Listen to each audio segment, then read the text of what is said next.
देश अपने बहुत से क्षेत्रों में उपलब्धियों के कारण विश्व में अपना डंका ये बजा रहा है और ख्याति प्राप्त कर रहा है। इसी कड़ी में हमारे हरियाणा के प्रसिद्ध खिलाड़ी नीरज चोपड़ा ने अभी आज ही जो प्रातःकाल समाचार आया है कि विश्व एथलेटिक चैंपियनशिप में गोल्ड मेडल लिया है और ये भारतवर्ष का पहला ऐसा युवा है जिन्होंने विश्व चैंपियनशिप में एथलेटिक्स चैंपियनशिप में और जो है गोल्ड हासिल किया है।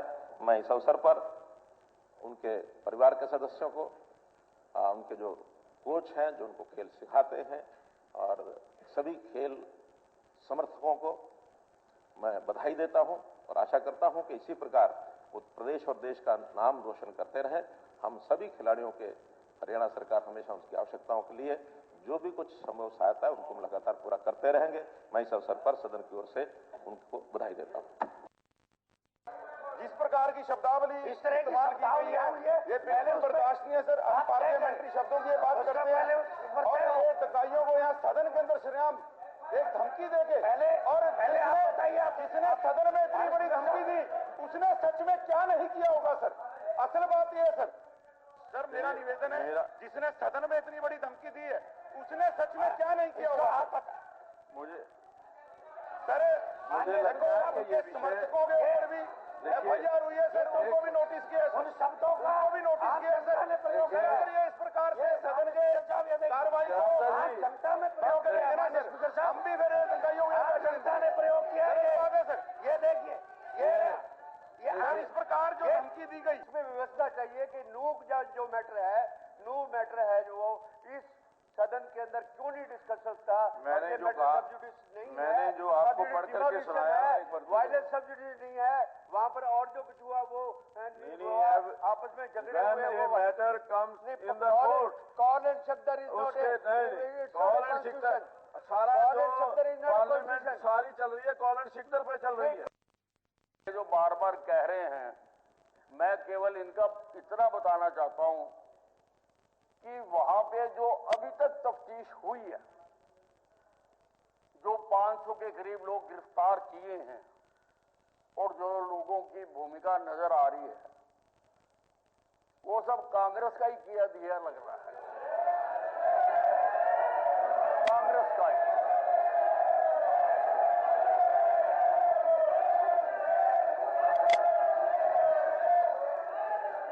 देखिए सरकार ये सच्चाई सुनना नहीं चाहते, ये सच्चाई सुनना नहीं चाहते, बिल्कुल भी नहीं सुनना चाहते।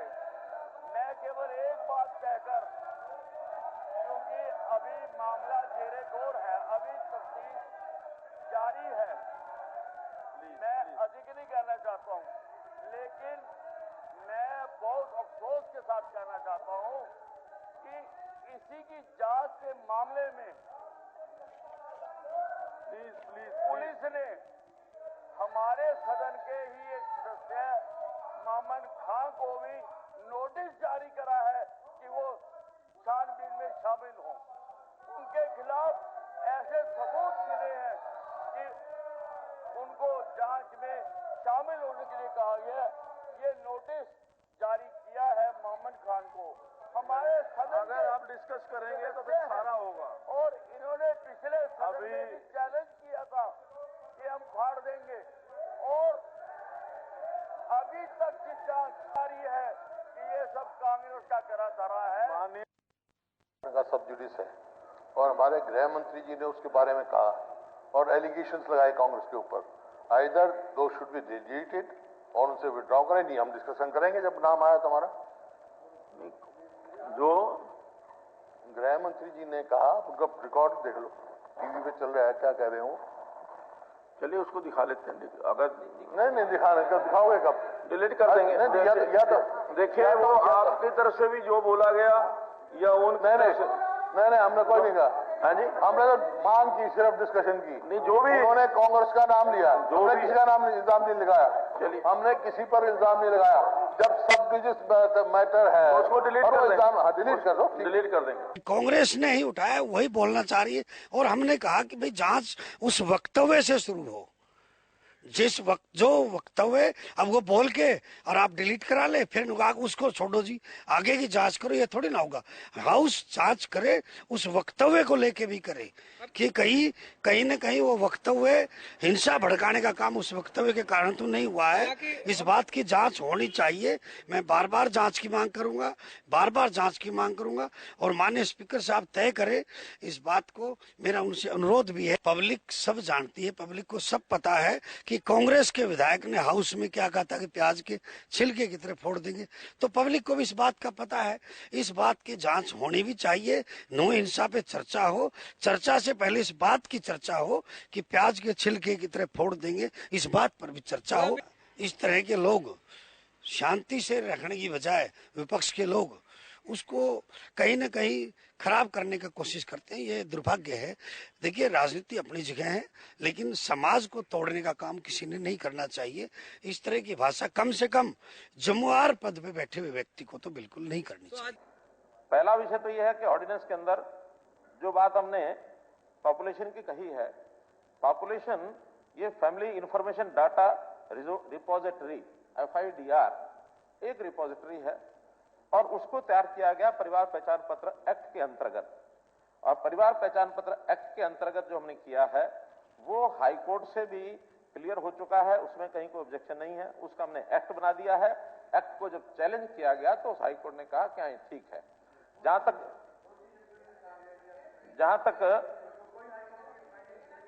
नहीं, आप जहां तक ठीक है बता देंगे। जहां तक रिजर्वेशन का विषय है, रिजर्वेशन में सुप्रीम कोर्ट ने विकास राव गावली केस, उस केस में यह कहा कि आदेश दिया कि ट्रिपल टेस्ट के बाद ही बैकवर्ड क्लास का रिजर्वेशन किया जाए। और उस ट्रिपल टेस्ट में एक था कि कमीशन बनाया जाए, बैकवर्ड क्लास कमीशन। हमने बैकवर्ड क्लास कमीशन बनाया, उन्होंने सारी फाइंडिंग्स अपने हिसाब से की, करने के बाद एक रिपोर्ट दी, और उस रिपोर्ट के अंदर एक पेज पर उन्होंने साफ लिखा है रिकमेंडेशन के आधार पर कि however backward classes block A of citizens are not adequately represented in the political setup. उससे पहले लिखा है the commission has come to conclusion that backward classes block B of citizens are already adequately represented at all political levels from urban local bodies to parliament, so they do not require any political reservation in the elections of urban local bodies municipalities। इस प्रकार अब आया है कि वार्डबंदी ये तो ठीक है कि वार्डबंदी पॉपुलेशन के हिसाब से होती है, और वार्डबंदी पर बहुत बड़ा भाषण हमारे नीरज शर्मा जी ने दिया है। ये सारे डॉक्यूमेंट मेरे पास है।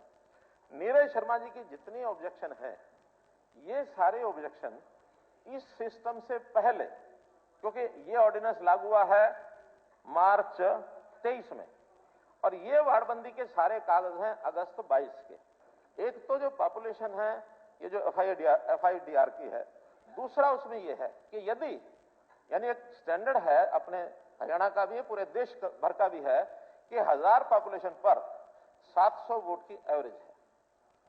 700 वोट की एवरेज है, अर्थात अगर 100 वोट हैं तो 140 की वहां जनसंख्या होनी चाहिए।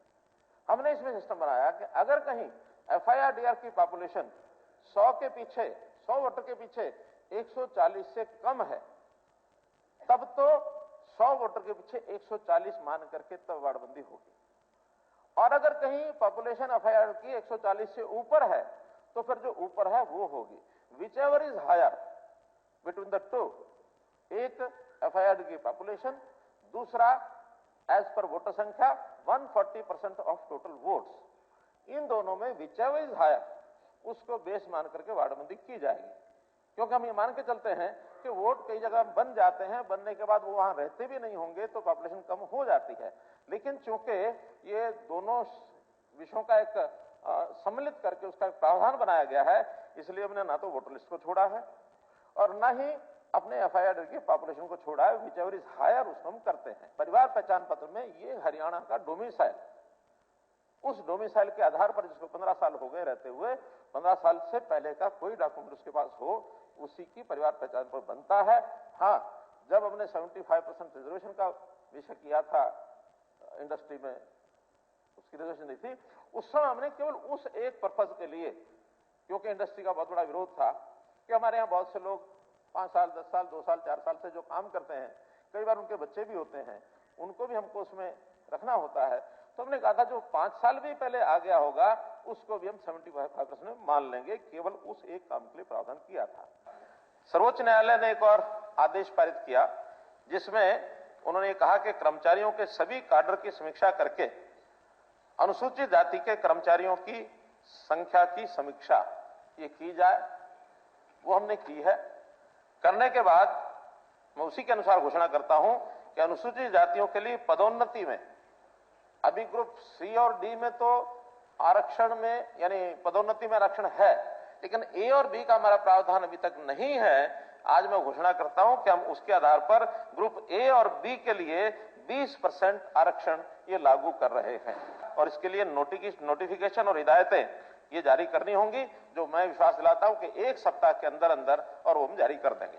मुख्यमंत्री जी ने जो घोषणा करी है उसका बहुत स्वागत करता हूं। मुझे लगता है चौधरी ईश्वर सिंह जी भी मेरे से यही चर्चा कर रहे थे और ये बहुत बड़ा ये निर्णायक फैसला है। देखिए, matter is sub judice, matter is under court, this can't be discuss here. Matter is sub judice and no sub judice matter can be discussed in the house. देखिए, ये अब जब कोर्ट के अंदर केस चल रहा है, कोर्ट के अंदर, उसके अंदर, हाँ तो कोर्ट में आने दो। कोर्ट के अंदर अगर दोषी होगा तो सजा मिलेगी, कोर्ट के अंदर अगर दोषी होगा तो सजा मिलेगी।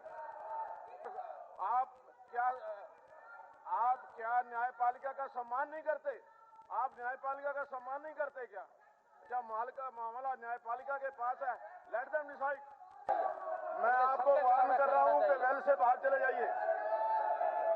मैं आपको वार्न कर रहा हूं कि वेल से बाहर चले जाइए। एक मिनट, आपने कहा मैटर सब जुडिस है। यस, ठीक बात आपकी, मैं वो चर्चा ही नहीं कर रहे हम कह रहे हैं मैटर सब जुडिस है, लेकिन मॉरल ग्राउंड पर आइदर ही शुड रिजाइन और chief minister should ask me for resignation. Either या वो रिजाइन करे अपने मॉरल ग्राउंड पे हिमसेल्फ, ठीक, या chief minister should ask him to resign. Okay, वो अपना उन्होंने आपने कह दिया, वो अपना सोच लेंगे क्या कर। आपने सुझाव दिया, इट्स अप टू देम। वो सोच रहे हैं, इट्स अप टू देम। हाँ, चीफ मिनिस्टर कहे मैं सोच रहा हूँ, तो बैठ जाएंगे।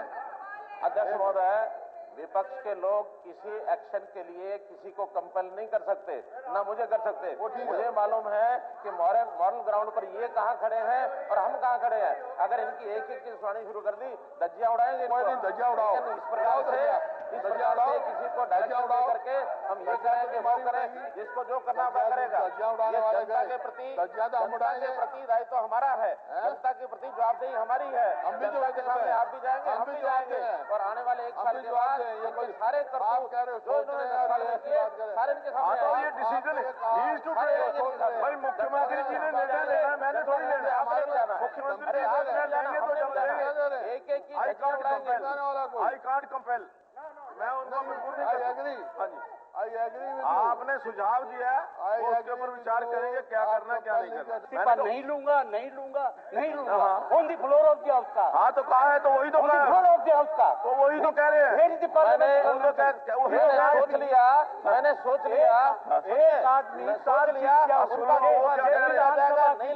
नहीं लिया जाएगा। वो आज भी कह रहा, मैंने सोच के बयान दे रहा हूँ, नहीं लिया जाएगा, कोई इस्तीफा नहीं लिया जाएगा, बिल्कुल इस्तीफा नहीं लिया जाएगा और इससे आगे बढ़ेंगे। बैठ जाइए। करेगा कि चूंकि हरियाणा विधानसभा का मानना है कि राज्यों के लोक ऋणों और इस संबंधित आनुषंगिक और प्रासंगिक सभी मामलों का विनियमन करने हेतु संपूर्ण भारत में समान विधि होना वांछनीय है और चूंकि 2006 में भारत सरकार ने भारतीय रिजर्व बैंक द्वारा सरकारी प्रतिभूतियों तथा इसके प्रबंधन से संबंधित विधि को समेकित तथा संशोधित करने के उद्देश्य से सरकारी प्रतिभूति अधिनियम 2006 का केंद्रीय अधिनियम 38 अधिनियमित किया।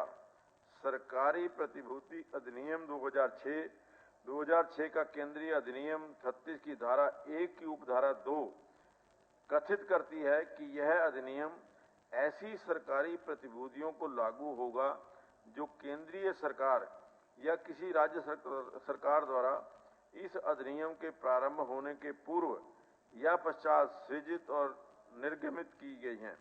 सरकारी प्रतिभूति अधिनियम 2006 का केंद्रीय अधिनियम 36 की धारा 31 की उपधारा 1 उपबंध करती है कि लोक ऋण अधिनियम 1944 का केंद्रीय अधिनियम 18 का उन सरकारी प्रतिभूतियों को जिनको यह अधिनियम लागू होता है और सभी मामलों को भी जिनके लिए इस अधिनियम द्वारा उपबंध किए गए हैं लागू होना समाप्त हो गया है।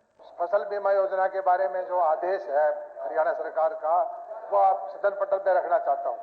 पिछली बैठक के अंदर बहुत बहस हुई तो ये कहा गया, मैंने कहा था कि ये योजना स्वैच्छिक है और कुछ सदस्य कह रहे थे कि नहीं ये कंपलसरी है और मुझे गुमराह करने वाला झूठा कहा गया। मैं उन शब्दों को वापस करवाया जाए, वरना जो भी सदन की मर्यादा को जो भंग किया गया है उसके बारे में जो कार्रवाई बनती है वो की जाए। क्योंकि एक टिप्पणी मैंने भी की थी और उसको स्पष्ट करना जरूरी है ताकि सदन को सारी बातें ध्यान में आ जाए। हमें आकर किसानों को भी बताना है, किसानों को जागरूक भी करना है। कई किसानों को शायद ये जानकारी नहीं है, इसलिए कंफ्यूजन हुआ है। जो उसमें ऑपरेटिव पहरा है इसके अंदर, enrolment of farmers, the scheme is optional for all farmers. Existing loanee farmers will be given a provision to opt out from the schemes by submitting requisite declaration to concerned bank branches any time during the year, but at least 7 days prior to the cut-off date for enrollment of farmers for the respective seasons. Bank/CSC shall also maintain proper record of farmer declaration. अर्थात जब भी कोई scheme का उसको register करने का last date है, उससे 7 दिन पहले तक फार्मर्स उसको ऑप्ट आउट कर सकते हैं कि मैं नहीं कराऊंगा, तो फिर उसका पैसा भी नहीं काटा जाएगा और उसको कोई पाबंदी भी नहीं है। 7 दिन अगर रह जाएंगे तो फिर लोनी फार्मर को एक प्रकार की कंसेंट है कि ठीक है अब मेरा बीमा कर दिया जाए। तो आखिरी 7 दिन तो ऑप्शनल नहीं बचते उसके पास, लेकिन उससे पहले लगातार सीजन के जो दिन है उसके लिए ऑप्शन है, कराना है तो कराएगा, नहीं कराना तो नहीं कराएगा। ये उसका एक अर्थ है। इस विषय पर जो भी बहसबाजी हुई जिसके कारण से किसी एक दूसरे के ऊपर कहा गया, उसको जरूर हम इसमें से डिलीट किया जाए। मंत्री को झूठा कहा गया, गुमराह करने के वाला कहा गया, वो उसको डिलीट कर दिया जाए और जिसने कहा वो माफी मांगे। कृषि एवं कल्याण विभाग द्वारा प्रस्तुत जानकारी के अनुसार कीट के हमले के कारण बाजरे की कुल बुआई 11,90,000 एकड़ क्षेत्र के अंदर 3,02,344 एकड़ क्षेत्र में प्रभावित पाया गया है। ये नुकसान 6 जिले नामक महेंद्रगढ़ के अंदर लगभग 2.5 लाख एकड़ के अंदर बोया गया है और उसमें से 1,15,990 में प्रभावित पाया गया है। चरखी दादरी में 1,55,000 एकड़ में बोया गया है, 34,225 एकड़ में प्रभावित पाया गया है। रेवाड़ी में कुल 1,81,622 एकड़ में से 53,127 एकड़ प्रभावित पाया गया। भिवानी में 1,70,075 एकड़ में से 81,500 एकड़ में, झज्जर के 56,000 एकड़ में से 12,600 के और गुरुग्राम के 1,75,120 एकड़ में से 4,942 एकड़ को बताया गया है। जिन किसानों का प्रधानमंत्री फसल बीमा योजना के तहत बीमा कराया हुआ है उन्हें फसल कटाई के उपयोग परिक्रम के आधार पर फसल उपज का आकलन करने के बाद बाजरे के नुकसान की भरपाई की जाएगी। राज्य सरकार द्वारा प्रभावित व्यक्ति परिवारों के लिए उन घरों, पशुधन, फसल और वाणिज्य चल संपत्ति के अंदर SDRF के तहत क्षतिपूर्ति के अंदर भी सरकार इसका डाटा 25 अगस्त तक रिकॉर्ड कर चुकी है। अध्यक्ष महोदय, एक आपकी जानकारी और इससे एडिशनल देना चाहूँगा कि इस स्टेटमेंट के साथ साथ आगामी 5 सितंबर से पूरे प्रदेश भर के अंदर हमारी जनरल गिरदावरी भी शुरू हो रही है। मैं तो आपके माध्यम से मंत्री को कह सकता हूं, लिखा हुआ है कि 11,90,000 क्षेत्र के अंदर बाजरे की बुआई हुई है। जिसमें 3 लाख एकड़ फसल जो इफेक्टेड है,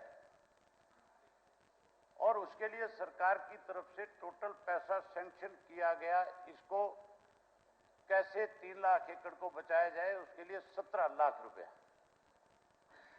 6 रुपए से भी पर एकड़ का कम बढ़ता है। इससे यह साफ जाहिर हो जाता है कि यह सरकार किसान की कितनी बड़ी हमदर्द है।